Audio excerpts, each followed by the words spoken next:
Good morning. Today we will discuss a topic quadratic equation. Quadratic equation is most important topic which is studied in class 11 and it is very important topic for JEE. Quadratic equation जो है वो JEE mains के लिए JEE advance के लिए काफ़ी important topic है और इस टॉपिक से डायरेक्ट क्वेश्चंस भी कभी कभी जेई मेंस या एडवांस में पूछा जाता है, लेकिन इसका एप्लीकेशन कहीं भी हो सकता है। ठीक है, तो most important topic quadratic equation today we will discuss about this. तो क्वाड्रेटिक इक्वेशन क्या होता है? Quadratic equation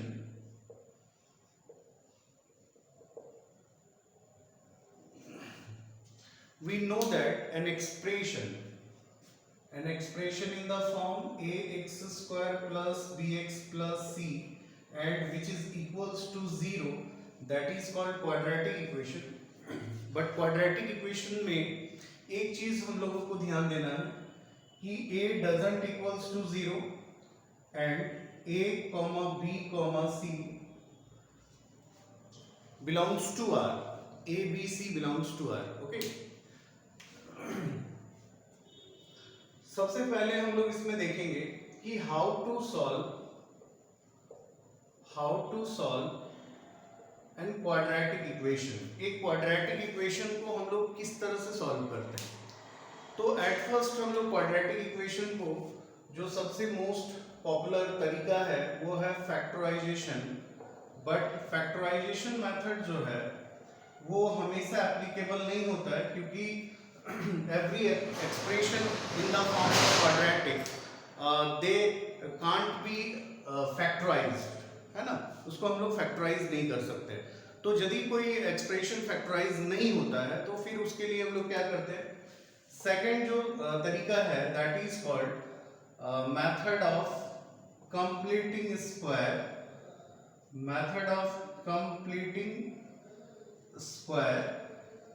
and third most popular thing that is to solve a quadratic equation which is called quadratic formula। इसको हम लोग quadratic formula बोलते हैं और इसी को हम लोग श्रीधर आचार्य फॉर्मूला भी बोलते हैं, जो जिससे हम लोग क्वाड्रेटिक इक्वेशन को सॉल्व करते हैं। तो इस क्वाड्रेटिक इक्वेशन को सॉल्व कर कोई भी क्वाड्रेटिक इक्वेशन को हम लोग ये तीन तरीके से सॉल्व करते हैं। इसके अलावा भी बहुत सारा चीज है जो हम लोग क्वाड्रेटिक इक्वेशन में देखेंगे। At first let us an example. जैसे एक एग्जांपल लेते हैं हम लोग x square plus 3x plus 2 equals to 0। तो यहाँ पर हम लोग क्या देख रहे हैं कि ये जो इक्वेशन है इस इक्वेशन को हम लोग फैक्टराइज कर सकते हैं। X square plus 2x plus x plus 2 equals to 0। तो इफ वी गेट कॉमन तो x, तो it will be x plus 2 and 1, तो x प्लस 2 हो जाएगा equals to 0। Then again x plus 2 common ले लें, x प्लस 1 इक्वल्स टू 0। तो यहाँ पर सॉल्यूशन आ गया x इक्वल्स टू -1 और x इक्वल्स टू -2। ये हो गया। कभी कभी ऐसा होगा कि सेम इसी टाइप का इक्वेशन हम लोग देखेंगे लेकिन वो फैक्टराइज नहीं होगा। तो यदि फैक्टराइज नहीं होता है तो हम लोग ये दो प्रोसेस अपनाते हैं, मेथड ऑफ कंप्लीटिंग स्क्वायर और क्वाड्रेटिक फार्मूला। तो क्वाड्रेटिक फार्मूला पे हम लोग बाद में जाएंगे, पहले हम लोग देखते हैं मेथड ऑफ कंप्लीटिंग स्क्वायर। तो एक एग्जांपल हम लोग लेते हैं। कोई क्वाड्रेटिक इक्वेशन है x square minus 4x minus 5 equals to 0। यदि ये फैक्टराइज हो गया तो बहुत अच्छी बात है, यदि नहीं हुआ तो भी हम लोग इसको सॉल्व कर सकते हैं।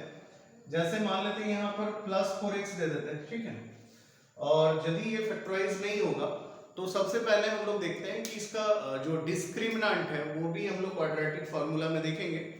तो डिस्क्रिमिनेंट देखते हैं और यदि डिस्क्रिमिनेंट लेस देन 0 आता है तो फिर हम लोग उसमें फिर कॉम्प्लेक्स नंबर वाला जो भी थ्योरी है वो हम लोग अपनाते हैं।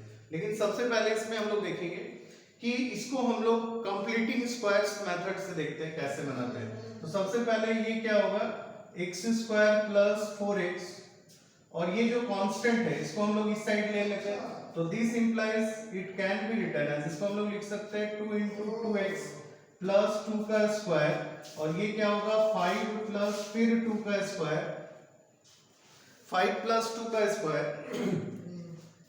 तो ये क्या होगा x प्लस 2 का होल स्क्वायर, और ये 5 प्लस 4, तो it will be x plus 2 का होल स्क्वायर प्लस 9, तो 9 मतलब क्या हो गया ये 3 का स्क्वायर।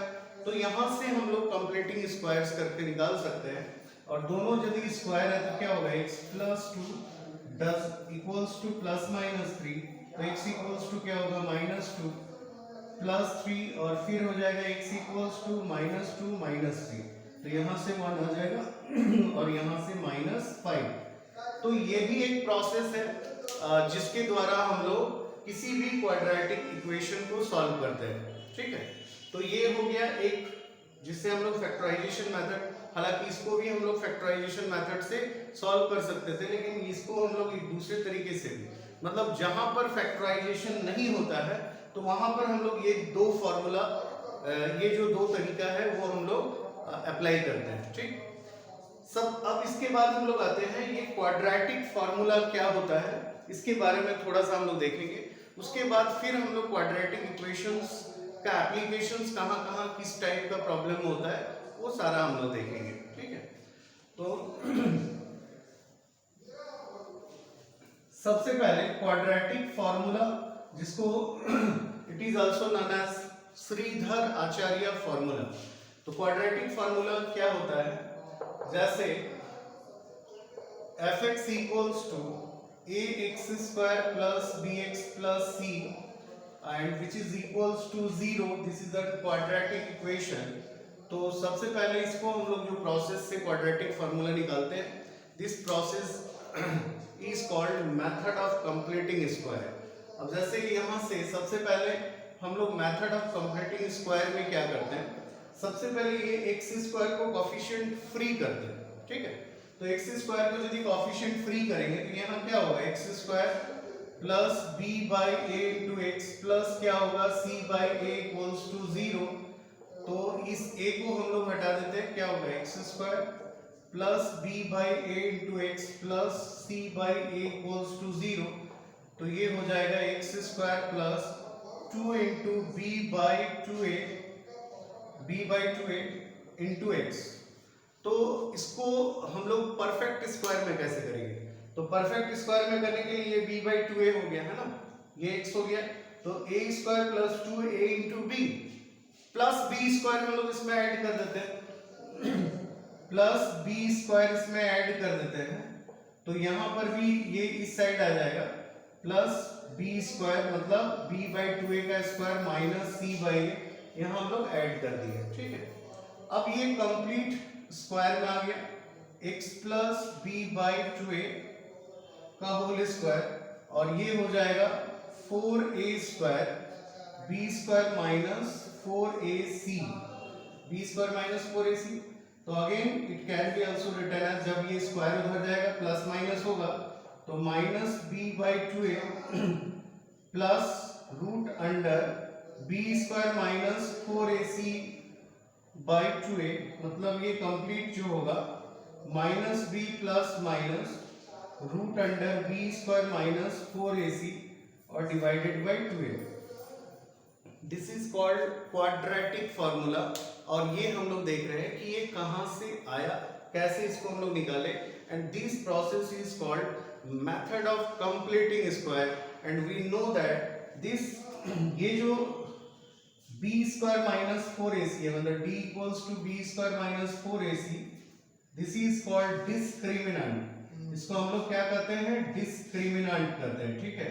तो डिस्क्रिमिनेंट के ऊपर डिपेंड करता है कि कोई भी क्वाड्रेटिक इक्वेशन जो होगा वो हम लोगों का, उसका नेचर ऑफ रूट्स क्या होगा, उसका नेचर ऑफ रूट्स मतलब कब ये रियल और डिस्टिंक्ट होगा। तो ये तो हम लोग देख लिए कि क्वाड्रेटिक इक्वेशन का एक छोटा सा इंट्रोडक्शन था, और इसके बाद हम लोग इसी से रिलेटेड कुछ और वीडियोस आप लोगों के पास लेके आएंगे, जिसमें हम लोग क्वाड्रेटिक इक्वेशन का रियल में यूज, फिर उसका ग्राफ, फिर किस टाइप का प्रॉब्लम्स में क्वाड्रेटिक इक्वेशंस का यूज होता है, क्वाड्रेटिक इक्वेशन से रिलेटेड किस टाइप्स के प्रॉब्लम आते हैं, वो सारे हम लोग अभी नेक्स्ट जो भी कमिंग वीडियोस होंगे उसमें हम लोग लेके आएंगे. Okay, thank you.